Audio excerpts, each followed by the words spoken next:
Bonjour à tous. Alors déjà, merci de nous accueillir. Moi, je suis pas un local de l'étape, hein, donc il y a il y a un petit point sur qui on est. Donc Agora Calycée, on est un fournisseur de cloud local en proximité et on a été fondé du côté de Strasbourg. Alors qu'est-ce qu'on vient faire du côté de Grenoble? Eh bien, je vais vous l'expliquer. Mais tout simplement, du côté de Strasbourg, on fait aussi du logiciel libre. On fait pas mal de choses aussi. Il y a quelques belles structures aussi.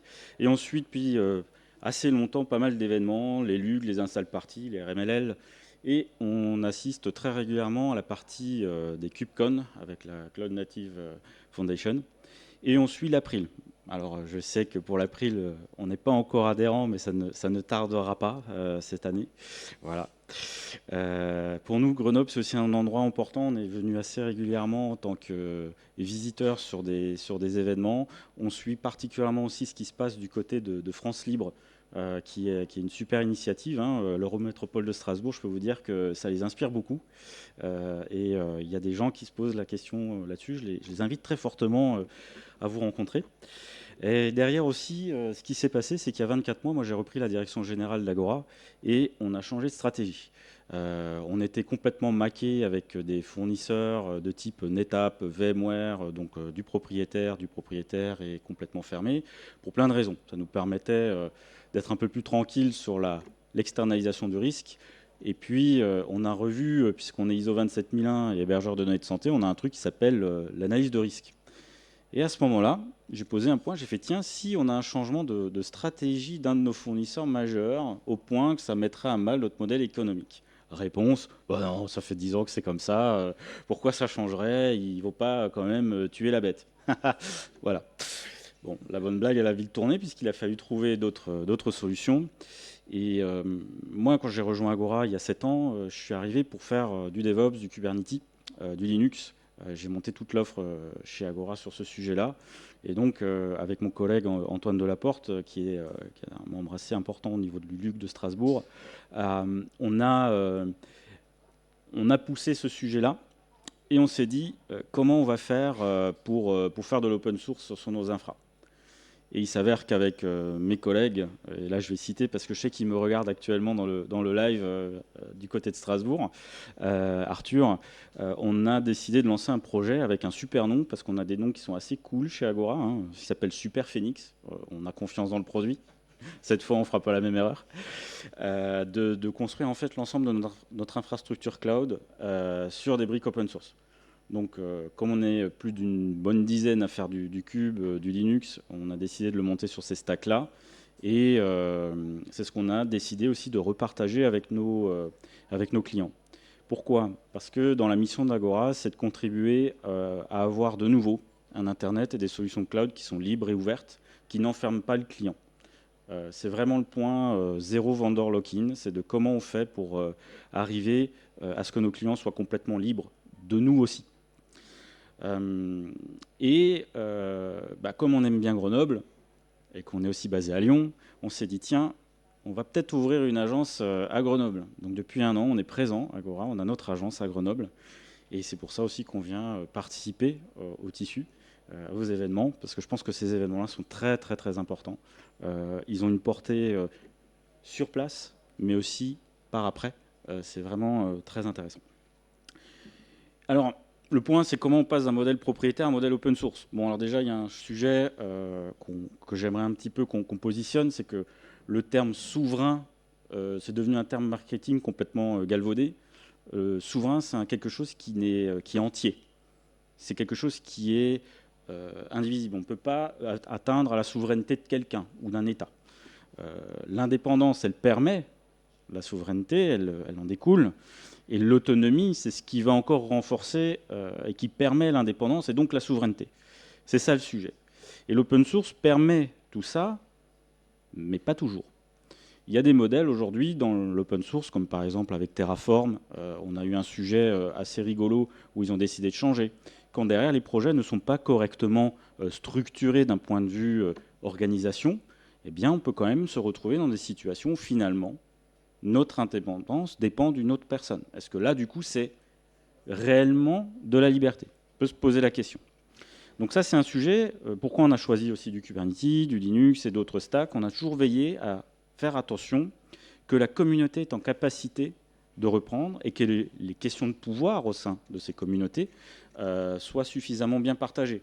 Quand sur Kubernetes, vous avez Google, Amazon, Microsoft, vous avez des gens à peu près de la même taille qui se tapent dessus. Donc, quelque part, vous arrivez à avoir quelque chose d'assez équilibré. C'est intéressant. Donc, c'est ce qu'on a essayé de mettre au sein de notre petite équipe, de rester souverain dans notre royaume sur ces nouvelles technologies. On s'est dit, tiens, on a des clients qui font aussi du Kubernetes, qui ont aussi besoin de sortir aujourd'hui de VMware et d'autres, et qui ont des besoins spécifiques. Et sur Grenoble, on a la chance d'avoir des gens assez pointus, un peu plus qu'ailleurs. Vous avez de la chance. Est-ce que c'est les montagnes? Est-ce que c'est l'air? Je ne sais pas. Ça, je vous le laisse. C'est qu'on a eu un cas client très intéressant. C'est un éditeur qui travaille sur des données sensibles. Il s'agit de vote. Donc on est sur des contextes légaux qui sont très particuliers au niveau de la CNIL. Et le traitement de la donnée est extrêmement encadré et passe des processus pour chaque instance de vote auprès d'autorités de certification. Donc vous ne faites pas n'importe quoi. Donc ce sujet-là, en termes de ses besoins, c'était de déployer des environnements autonomes pour quelques semaines, donc ça ne doit pas durer longtemps. Il y a des forts enjeux sur la donnée, je viens de vous l'expliquer. Il estime aussi que l'infrastructure, c'est quelque chose qui est cœur dans son business, c'est ce qui fait sa différence. Et il a un fort besoin d'automatiser. Il n'a pas envie d'avoir 25 personnes pour automatiser 2000 ou 3000 sessions de vote. Il voulait automatiser le plus possible. Logique. Voilà, donc sur ce sujet-là, on va rajouter d'autres points. C'est qu'il souhaitait aussi avoir quelque chose de sobre sur le matériel, de pouvoir avoir du cycle de vie du matériel au moins sur 7 ans. J'insiste sur le au moins sur 7 ans. Puisque ce qui n'est pas trop dans l'industrie, on est plutôt sur des cycles aujourd'hui de 5, 7. Mais quand vous voulez pousser à 10 ans, il y a tout le monde qui vous regarde avec des yeux comme ça. Ça viendra. Et il recherchait vraiment un haut niveau d'automatisation et d'intégration de son infra à ses process métiers.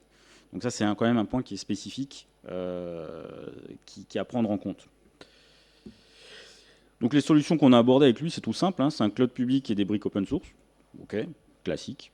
Une infrastructure dédiée propriétaire. Bon, là, je spoil un peu, on ne l'a pas retenu. Et une infrastructure dédiée en open source.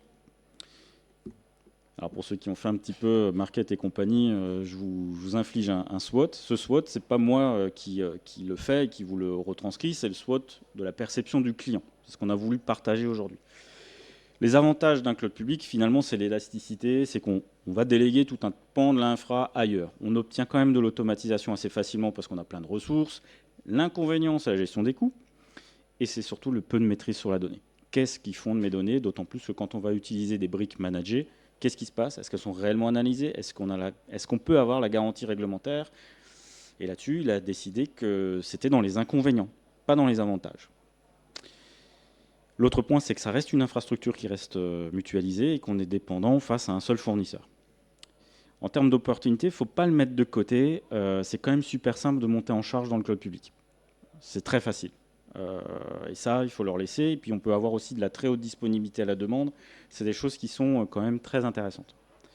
Et en termes de menaces, c'est quand même la réversibilité qui était coûteuse. C'est comment on sort du modèle. Ça reste compliqué, une fois qu'on est complètement intégré, de sortir en termes hommes, pas forcément en termes d'infrastructure pure, mais il y a quand même une réversibilité qui est compliquée.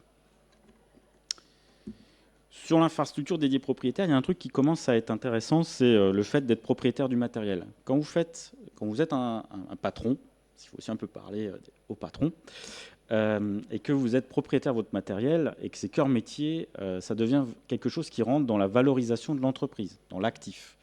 Et être propriétaire, ça devient important, parce que c'est quelque chose que vous pouvez amortir, que vous pouvez traiter, ça donne du poids à l'entreprise. Le point aussi, c'est le support et les garanties chez le propriétaire qui sont toujours très très bien décrits. On est totalement sécurisé puisque tout le monde s'occupe de tout pour vous. Et vous n'avez beaucoup moins de problématiques sur les besoins de compétences puisque encore aujourd'hui, sur les infrastructures propriétaires, l'administrateur n'a pas besoin d'être un expert de la solution qui est déployée, mais simplement un utilisateur formé, certifié. Donc en termes d'accès à la compétence, c'est beaucoup plus simple pour remplacer votre admin 6 et ainsi de suite. Sur les menaces, Broadcom nous a aidés, on n'a pas eu besoin de lui souffler à l'oreille, hein, changement de politique commerciale, x10, des coûts qui explosent pour la même chose. Et puis un autre point qui est dans les inconvénients, moi j'aime bien le comparer, vous avez une voiture, on vous fait encore payer le droit d'utiliser votre voiture tous les jours. Moi ça me pose problème. À un moment donné, si c'est mon matériel, j'ai envie d'en faire ce que je veux. L'autre point, c'est tout ce qui est de la limitation de la personnalisation, de l'automatisation. Alors quand je dis limité, qu'on soit bien clair, je ne veux pas dire que ça n'existe pas et que c'est faible. C'est limité à ce qu'a prévu l'éditeur et c'est compliqué de faire évoluer la chose. C'est en ça que je parle de limité. Sur l'open source, ce qui a été retenu, on conserve la même chose, on est propriétaire, mais surtout, on peut réellement descendre dans les différentes briques en fonction des choix. Vous avez des choix comme Proxmox, Vates, de l'OpenShift, qui sont des sujets beaucoup plus packagés. Mais si vous descendez sur d'autres systèmes d'infrastructure, vous descendez à un niveau un peu plus bas, vous allez pouvoir réellement faire l'automatisation petits oignons comme vous voulez, pour des coûts qui restent assez intéressants. L'autre point, c'est toujours un sujet sur l'open source qu'on entend. Ouais, mais on est dépendant d'un développeur qui est isolé quelque part ailleurs. L'arrêt de vie prématuré, je peux vous le citer, hein, moi j'en ai un, c'est un petit constructeur de baies de stockage, s'appelle NetApp, qui a décidé du jour au lendemain de nous arrêter toute une gamme de baies. Et on avait quelques années, on a encore 2 ans là, pour arracher pour 500 000 balles de matériel, puisque ce matériel ne sera plus supporté. Donc en fait, ce sujet de l'arrêt de vie prématuré est valable aussi pour la partie propriétaire. C'est important. Donc si ce sujet-là est important pour vous, ça veut dire que vous devez être en capacité de remplacer ça facilement ou alors vous en occupez. Voilà. La question aussi de l'open source, c'est aussi ce qu'on entend, c'est oui, mais comment je vais faire pour transférer le risque? Alors je vous rassure, hein, quand il y a un problème critique et que ça ne marche pas, les contrats sont très très bien blindés, mais pas pour la bonne personne. Il y a toujours des cas d'exclusion, et quand vous êtes bloqué, votre contrat il ne vous sert à rien. C'est vous qui êtes responsable. Donc à un moment donné, est-ce que vous avez envie de laisser ça à d'autres ou vous voulez vous en occuper? C'est un vrai sujet. Je reviens par rapport à la perception du client. C'est cœur métier, ça fait partie de la valeur de l'entreprise. Donc là, oui, ça n'est pas cœur métier, la question se pose. Et c'est votre liberté de le choisir. Sur le projet d'infrastructure, hein, donc là, on va un petit peu parler un peu de nous, puisqu'on partage tout ce qu'on fait à notre échelle, donc sur plusieurs data centers, avec plus de 5000 applications en gestion. Nous, on a fait le choix de travailler sur donc cette infrastructure sur Kubernetes. Elle nous permet de faire des automatisations complètes avec du GitOps, bout en bout, donc complètement suivi. Et on travaille donc sur le stockage, sur du Ceph, sur la partie hyperviseur, c'est du KVM et du KubeVirt, et d'autres systèmes qui permettent de gérer entièrement la partie du réseau. Ce que vous voyez à gauche, c'est nos cobayes de pré-production qui sont du matériel qui a entre 7 et 10 ans, complètement hétérogène, et c'est le logiciel qui s'en occupe. Alors c'est vachement bien quand on a du matériel un peu vieux, c'est qu'il y a des pannes qu'on ne s'explique pas trop. Ça permet maintenant de valider que ça marche bien. On a eu quelques trucs marrants. Et ça, c'est quand même un point qui est intéressant, c'est qu'on est up-to-date sur les versions avec du matériel qui est un peu ancien. Ça veut dire qu'on peut faire durer. On a la preuve déjà de tout ça. En termes de fonctionnalité, on a quand même pas mal de choses qui arrivent hein, avec ce type de setup qu'on a déployé. Hein. On a toute la partie de création de réseaux, de segmentation, de micro-segmentation, pour ceux que ça parle, qui sont intéressantes. On a toute la partie des load balancers, on a aussi toute la HA, on a tout ce qui va bien pour exposer une infrastructure de type cloud. En termes de stockage, on n'a rien à envier à des systèmes qui sont propriétaires, avec tout ce qui est de la réplication en actif-actif, avec des systèmes de backup intégrés, sur plusieurs sites, en externalisation. Alors on ne va pas refaire sur une spécialité de Strasbourg que vous avez entendu, c'est le barbecue géant de data center. Voilà. Donc derrière là-dessus, sur la backup, on est en capacité de le sortir à plusieurs centaines de kilomètres, on les teste, on a tous ces systèmes-là qui sont disponibles, avec du self-service, mais alors pas du self-service que pour les humains, mais aussi pour les robots. Tout ce qui est de l'automatisation, parce que le self-service, si c'est pour faire un clic, qu'on peut remplacer par un automate, à un moment donné, c'est mieux d'avoir des gens plus compétents sur des sujets plutôt que de se passer leur temps sur des tâches qui sont de l'exploitation. Et sur la partie virtualisation, on a tout ce qu'on peut retrouver en termes de fonctionnement sur un CSP classique. Donc ça, c'est ce qu'on met à disposition de nos clients quand on les accompagne sur ce type d'infrastructure. Alors ça, je le redis, ça c'était un choix dans le cadre de ce projet-là. C'est ce qui nous permet aujourd'hui de lui permettre d'avoir des instances très rapidement, en toute autonomie. Mais en fait, on fait tout ça pas vraiment pour la techno. Je vous ai parlé de technologie, de plein de choses, d'avantages, mais le sujet, il n'est pas là. Le sujet, c'est tout à fait en lien avec l'Alpos, et pourquoi on est là, c'est que nous, c'est de bâtir une communauté qui est plus large et qui soit plus libre. Parce que plus on sera nombreux, plus il y aura de cas d'usage, plus il y aura de compétences sur les territoires, moins on aura besoin d'aller les chercher ailleurs, outre-Atlantique, moins on sera dépendant.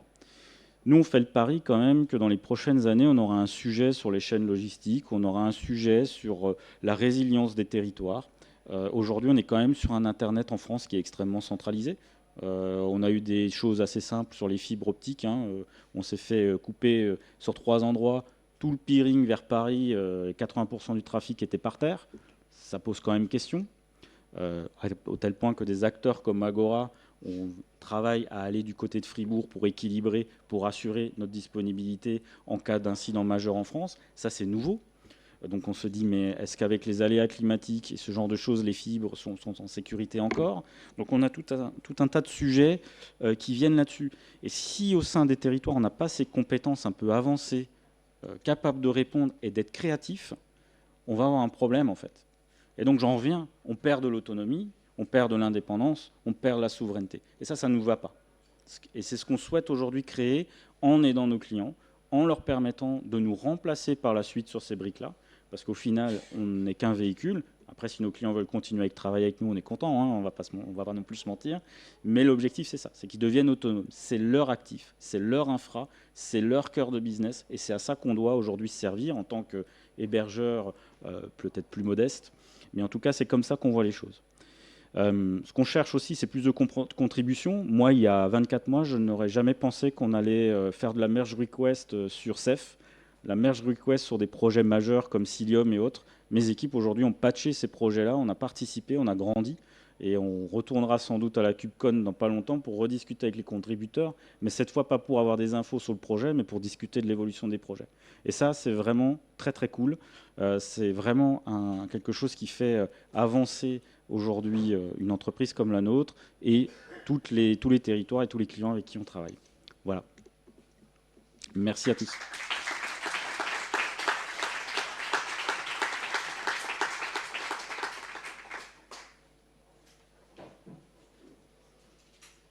Donc si vous avez des questions, c'est le moment de lui poser.